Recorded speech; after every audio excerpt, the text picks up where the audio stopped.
una porción de las Sagradas Escrituras.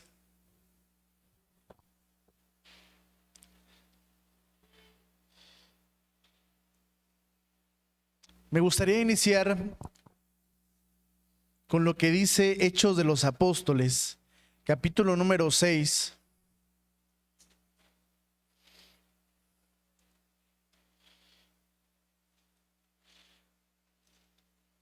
Versículo número 1, dice así.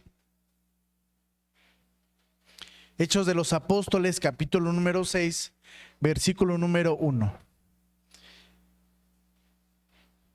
En esta oportunidad, pues estamos recibiendo este día de fiesta, estamos alabando el nombre de nuestro Dios.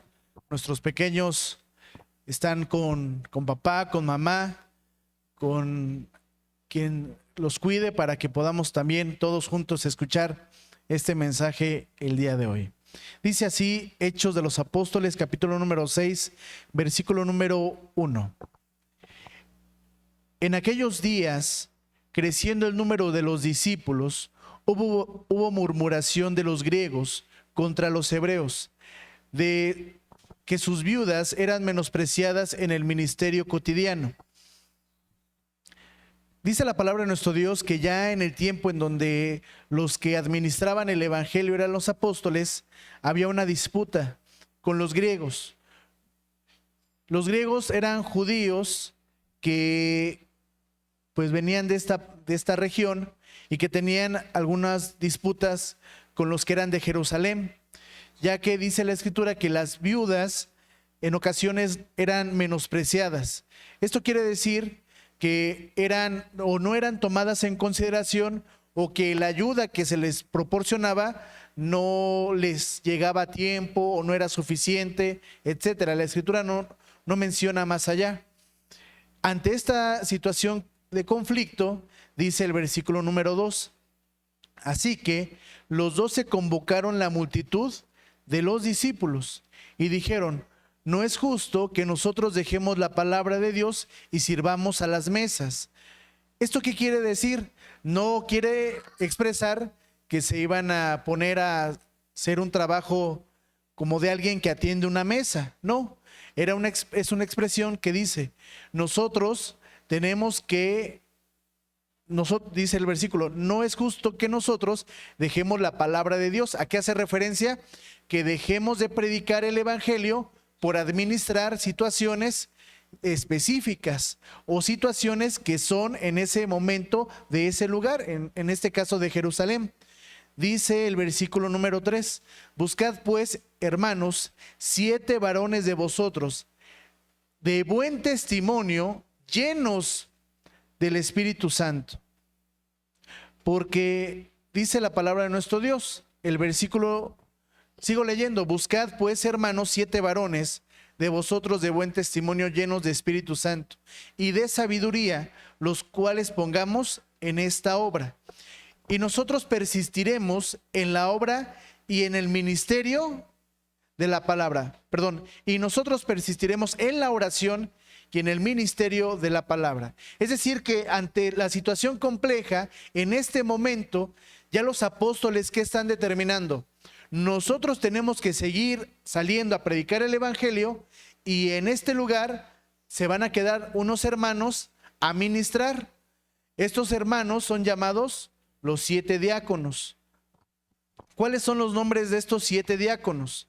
Dice el versículo número 5, y plugó, es decir, que agradó el parecer a toda la multitud, y eligieron a Esteban, varón lleno de fe y de Espíritu Santo, a Felipe y a Prócoro, y a Nicanor, y a Timón, y a Parmenas, y a Nicolás, prosélito, es decir, convertido de Antioquía, de la parte de Turquía.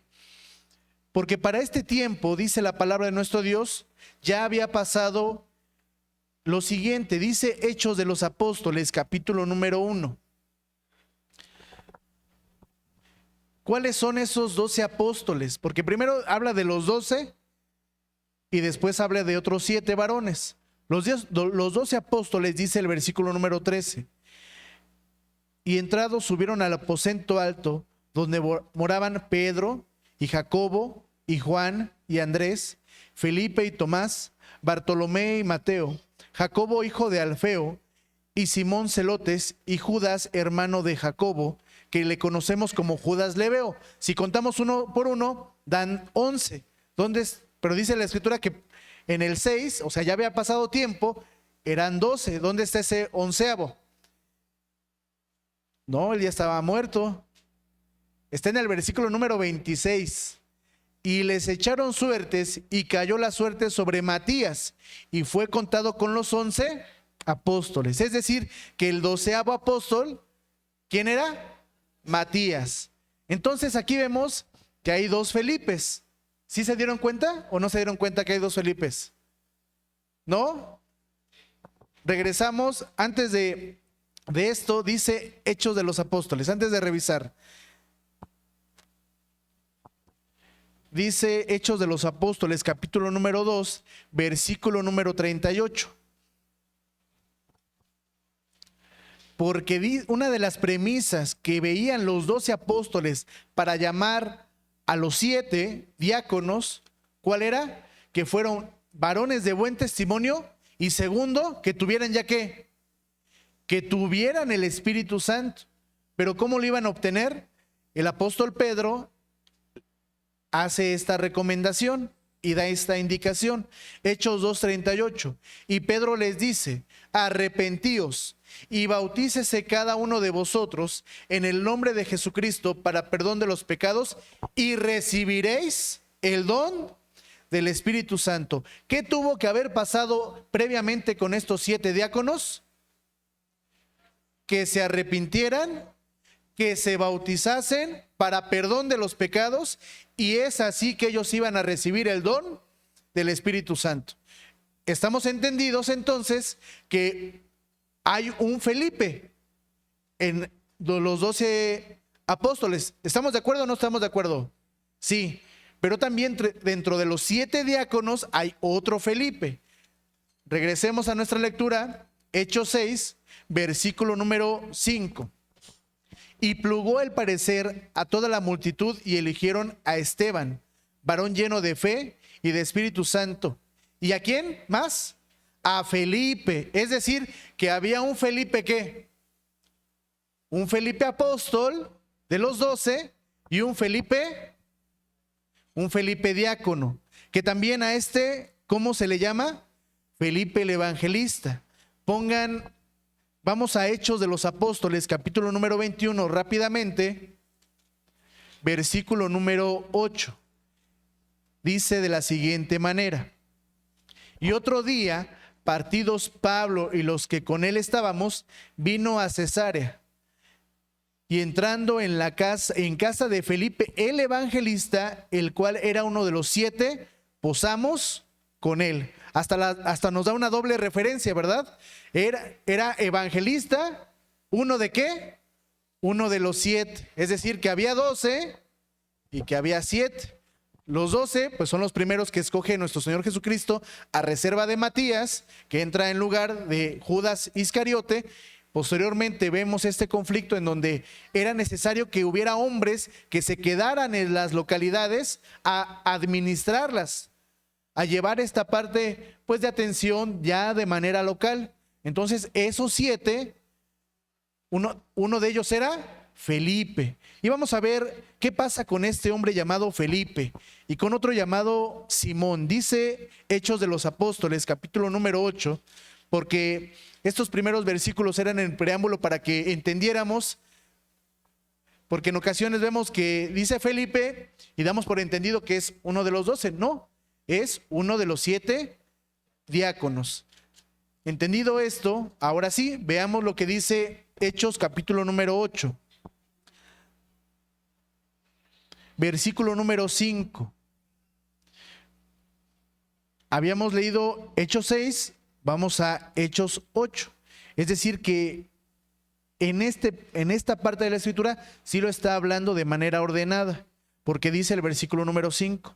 Entonces Felipe, ¿a qué Felipe nos estamos refiriendo? A Felipe de los 7, Felipe el diácono o Felipe el evangelista. Entonces Felipe descendió a la ciudad de Samaria. A pie de Jerusalén a Samaria es casi un día de camino. Les predicaba a Cristo y las gentes escuchaban atentamente, unánime, las cosas que decía Felipe, oyendo y viendo las señales que hacía. Porque de muchos que tenían espíritus inmundos salían estos dando grandes voces, y muchos paralíticos y cojos eran sanados. ¿Qué tenía Felipe, hermanos? El don del Espíritu Santo. Porque ¿qué podía hacer Felipe? Sanar enfermos, hacer milagros. Versículo número 8. Así que había gran gozo en aquella ciudad.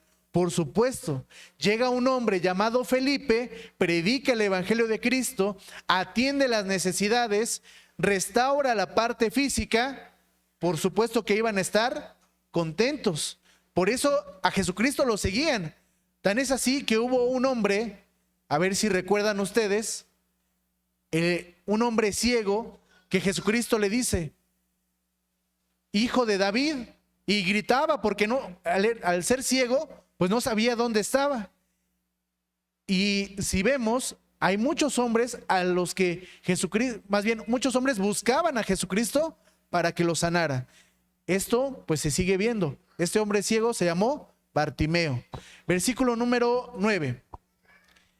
Y había un hombre llamado Simón, el cual había sido antes mágico en aquella ciudad y había engañado la gente de Samaria. Es decir, que paralelo a Felipe, que está predicando el evangelio de Jesucristo, que hace milagros, que la gente se acerca, se convierte, está contenta de tener a Felipe ahí, hay la contraparte, un hombre llamado Simón. Este hombre llamado Simón ya radicaba ahí. ¿Y qué características tenía?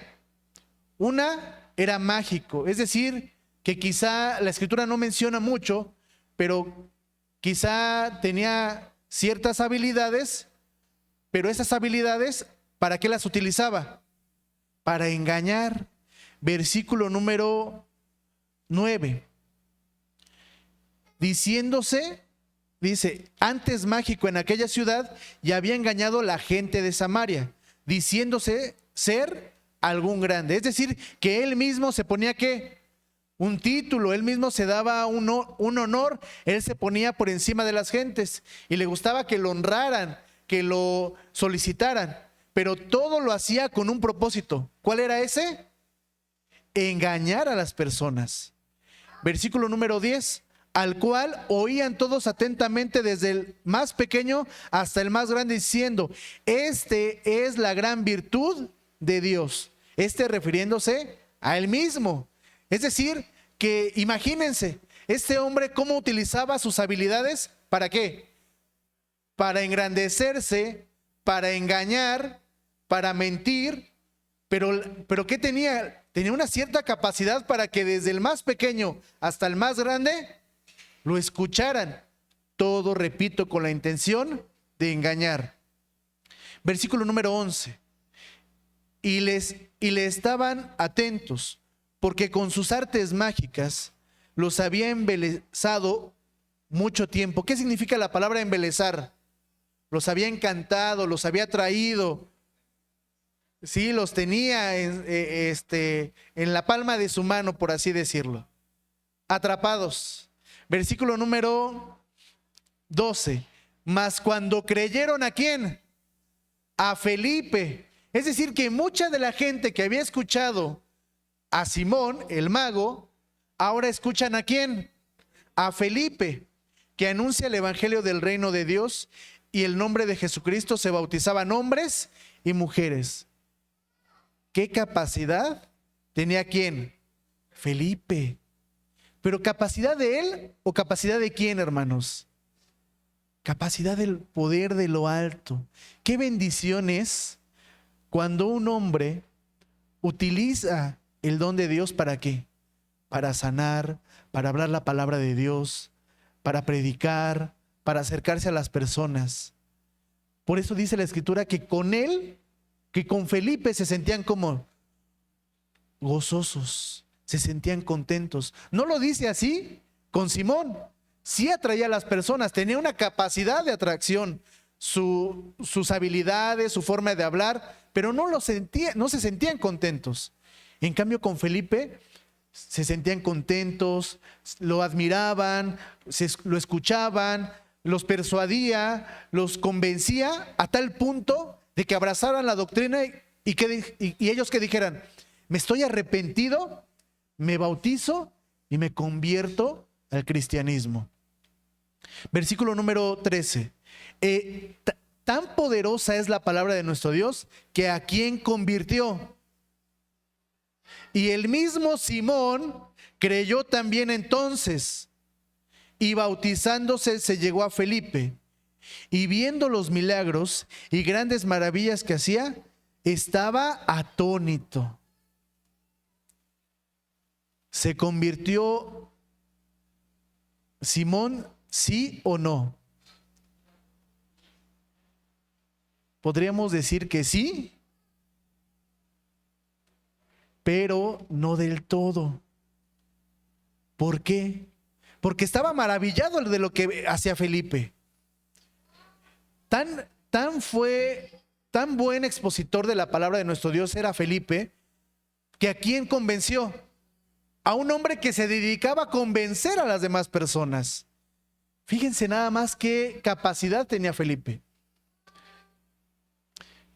Pero pasa lo siguiente, recordemos que dice la Escritura en la carta del apóstol Pedro: el bautismo que hoy nos corresponde no quita las inmundicias de la carne, sino como demanda de una buena conciencia. ¿Qué quiere decir ese versículo?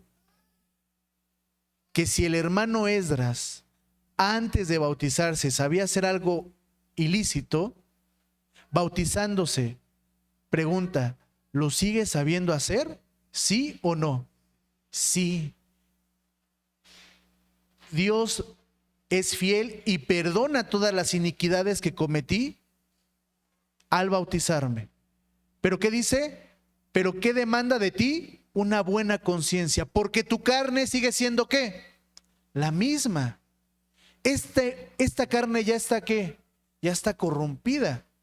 ¿Qué tenía Simón el mago?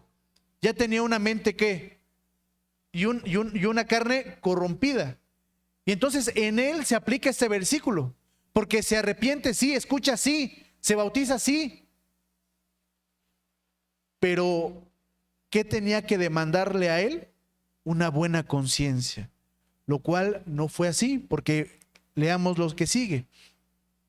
Versículo número 14. Él veía que Felipe hacía milagros y eso le tenía maravillado. Imagínense, él que era un hombre elocuente, que hacía que las personas desde el más pequeño hasta el más grande lo escucharan, ahora él veía a alguien que era mucho mejor que él, por así decirlo, y que hacía cosas mucho más grandes. Versículo número 14. Y los apóstoles que estaban en Jerusalén, habiendo oído que Samaria había recibido la palabra de Dios, les enviaron a Pedro y a Juan. Es decir, que ya no solamente Felipe estaba trabajando en Samaria, sino ¿a quién más? A Pedro y a Juan. ¿Qué tan grande labor había hecho Felipe que ya no era suficiente que solo estuviera Felipe? Porque había que hacer más trabajo, visitas, seguir evangelizando, seguir adoctrinando, seguir convirtiendo, que escucharon, llegó a Jerusalén estas noticias y dijeron: ¿sabes qué? Hay que mandar también ¿a quién? A Pedro y a Juan. 15. Los cuales venidos oraron por ellos para que recibiesen el Espíritu Santo, porque aún no habían descendido sobre ninguno de ellos, mas solamente eran bautizados en el nombre de Jesús. Es decir, que en estos momentos, para que recibiesen el Espíritu Santo, ¿qué se les tenía que hacer? Una imposición de manos. Versículo número 17. Entonces les impusieron las manos y recibieron el Espíritu Santo. ¿Quiénes? Los que habían sido bautizados. Y como vio Simón que por la imposición de las manos los apóstoles les daba el Espíritu Santo, les ofreció ¿qué? dinero. Gran error. Gran error ¿de quién? De Simón. Porque no se acordaba, porque este hombre no sabía la gran premisa y la gran indicación que Jesucristo les había dado a los 12 antes de que iniciaran su ministerio, antes de que los mandara. ¿Se acuerdan qué gran premisa tenían estos apóstoles? Dice Mateo capítulo número 10. Pónganle separador a Hechos 8 porque vamos a regresar y vamos a Mateo capítulo número 10. Dice el versículo número 7.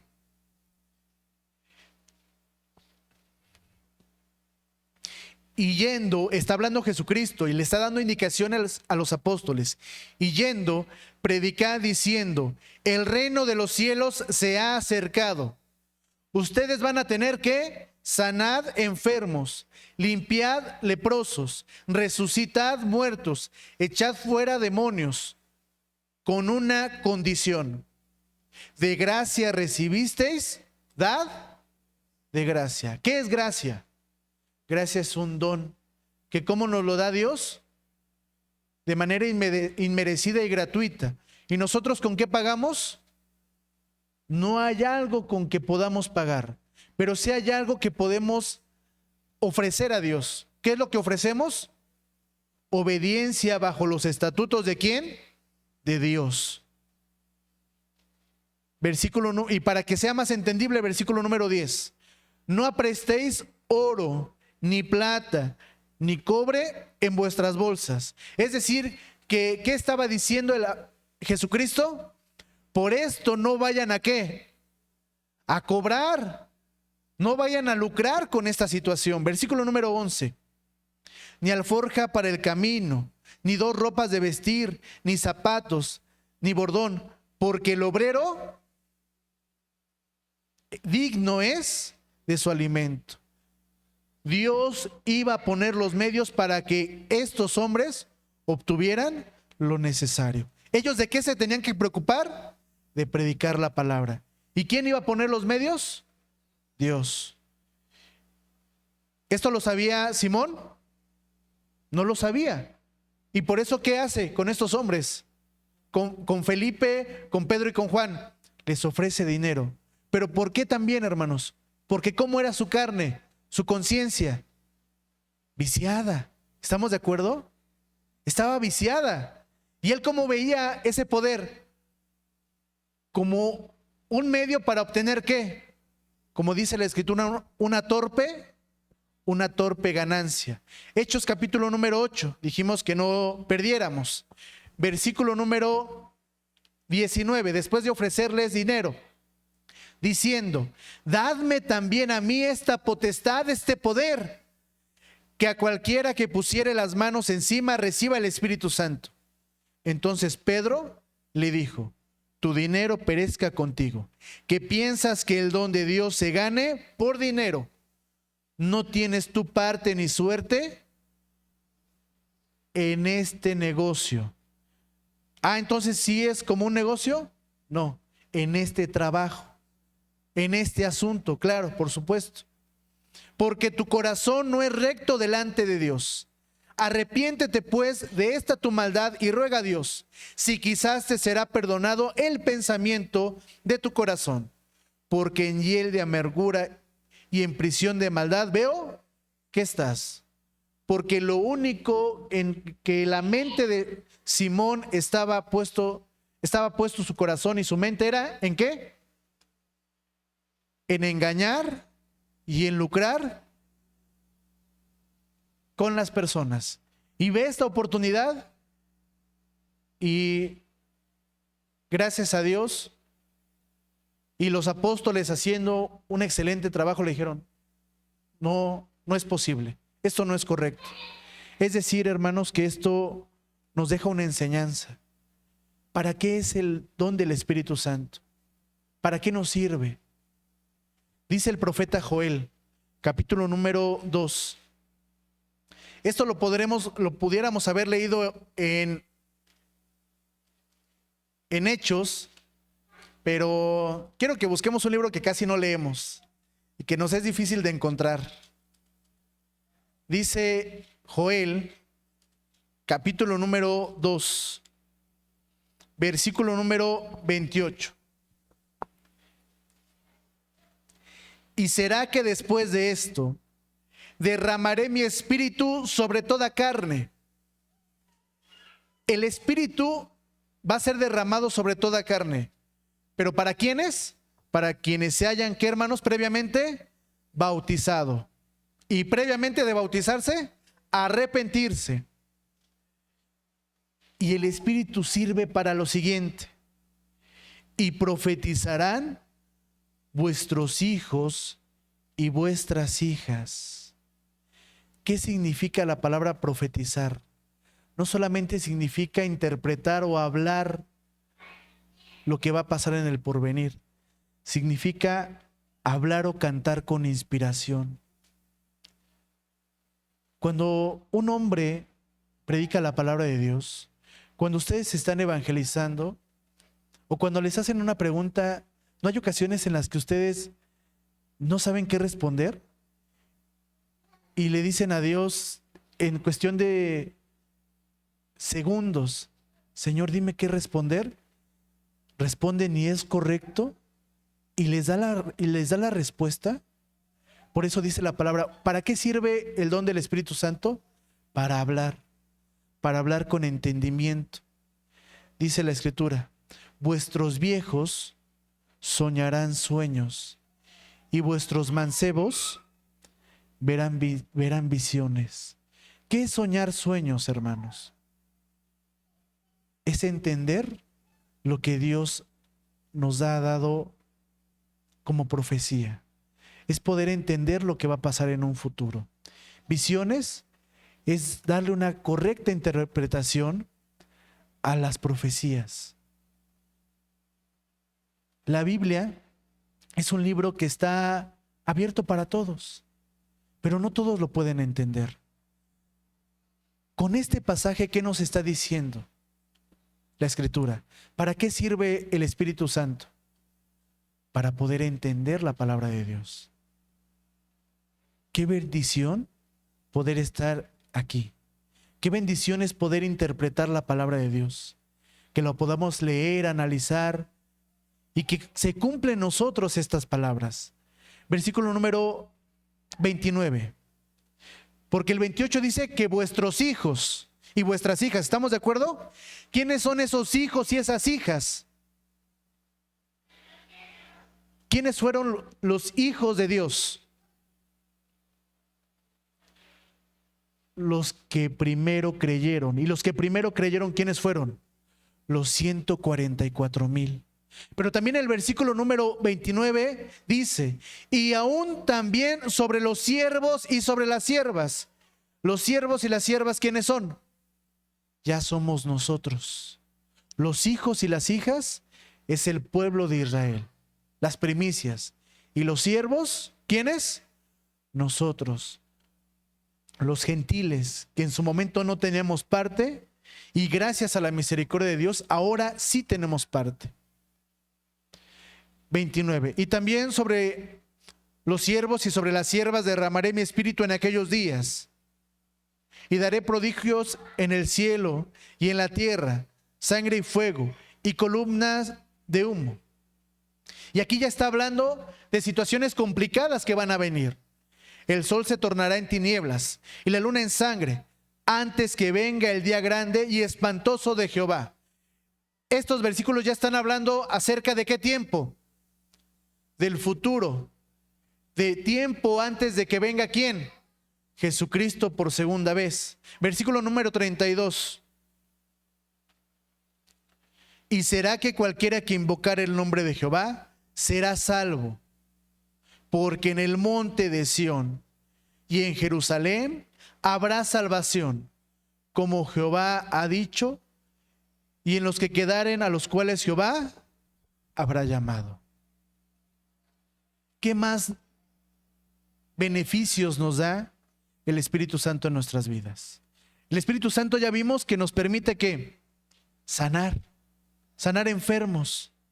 Porque ¿a quiénes han sido sanados primeramente a través del Espíritu? Nosotros. Nosotros nos sanamos. Porque cuando entendemos correctamente la palabra, ¿qué es para nosotros la palabra? Se convierte en un bálsamo que nos restaura, que nos da paz. Ustedes no han estado en un momento de tribulación, de angustia, de dolor, y le piden a Dios y abren la Escritura y encuentran un versículo que les da paz. Por supuesto que sí. Pero eso ¿quién lo da? Dios a través de su Espíritu. ¿Qué más da? La oportunidad de interpretar correctamente la palabra. ¿Y qué más nos dará, hermanos? Nos dará la oportunidad de llegar a la eternidad. Dice Salmo 126. Este es un salmo profético. Salmo 126. Porque cuando dice la Escritura que la séptima plaga es comparada, o es, no es comparada, más bien es, ¿qué es la séptima plaga? Es una guerra que se va a llevar a cabo. Y esa guerra se le llama Armagedón. Es el preámbulo para la venida de nuestro Señor Jesucristo. Habrá muerte, habrá destrucción, habrá llanto. Pero cuando las gentes se amotinen y piensen que van a ganarle al pueblo de Israel y piensen que van a por fin a destruir al pueblo elegido de Dios, ¿quién vendrá? Con voz de arcángel y con trompeta de Dios, Cristo. Y va a cambiar la tristeza por alegría, el llanto por sonrisas. Dice el versículo número 1, Salmo 126. ¿Cómo nos podremos ver en la eternidad? En ese inicio de la eternidad, cuando Jehová hiciere tornar la cautividad de Sión. ¿Se acuerdan qué monte decía, qué monte mencionaba Joel? Sión también. Seremos como los que sueñan. ¿Quiénes tienen el Espíritu? Los que pueden, ¿qué, hermanos? Los que pueden soñar. ¿Con qué soñamos nosotros? ¿Cuál es nuestro gran anhelo? La vida eterna. Ese es nuestro gran sueño. Seremos como los que sueñan. Entonces nuestra boca se henchirá de risa. ¿Qué significa la palabra henchir de risa? Que es tanto que nos reímos como a carcajadas. Y va a ser tanta la alegría que la forma en la que vamos a expresar va a ser a través de la lengua y de la alabanza. Nuestra lengua de alabanza. Entonces dirán entre las gentes, grandes cosas ha hecho Jehová con estos. ¿Con quiénes estos? Con los que vinieron en contra. Pero también grandes cosas ha hecho Jehová con nosotros y vamos a estar alegres. Haz volver nuestra cautividad, oh Jehová, como los arroyos en el austro. Los que sembraron con lágrimas, con regocijo segarán. Los que en su momento hemos pasado situaciones complicadas, que la vida no nos está saliendo como quisiéramos, que hemos pasado dolor, que hemos pasado angustias, que hemos perdido personas, que hemos perdido de relaciones, que hemos perdido muchas cosas y quizás hasta materiales, porque también duelen. Dice, los que sembraron con lágrimas, porque persistieron, con mucha alegría, ¿qué van a hacer? Van a recoger aquel premio grandioso. Irá andando y llorando el que lleva la preciosa simiente, mas volverá a venir con regocijo, trayendo sus gavillas. Y esta última frase de trayendo sus gavillas coincide con ¿qué? Con que en esta fiesta es una fiesta de ¿qué? Es una fiesta que también se conmemora, que se trae ¿qué, hermanos? Un nuevo presente, unas gavillas ¿Qué es lo que traemos nosotros? Lo mejor. Porque gracias al Espíritu Santo de nuestro Dios, tenemos estas grandes oportunidades. Entender la palabra de nuestro Dios, que Él sea que su Espíritu sea nuestro gran consolador en los momentos difíciles y tener esta grande oportunidad de poder alcanzar la eternidad. Gracias a Dios que nos podemos ver. Gracias a Dios que estamos aquí. Disfrutemos, aprovechemos. ¿Qué les parece? Que así sea, ¿verdad? Que el Señor los bendiga mucho. Paz a vosotros.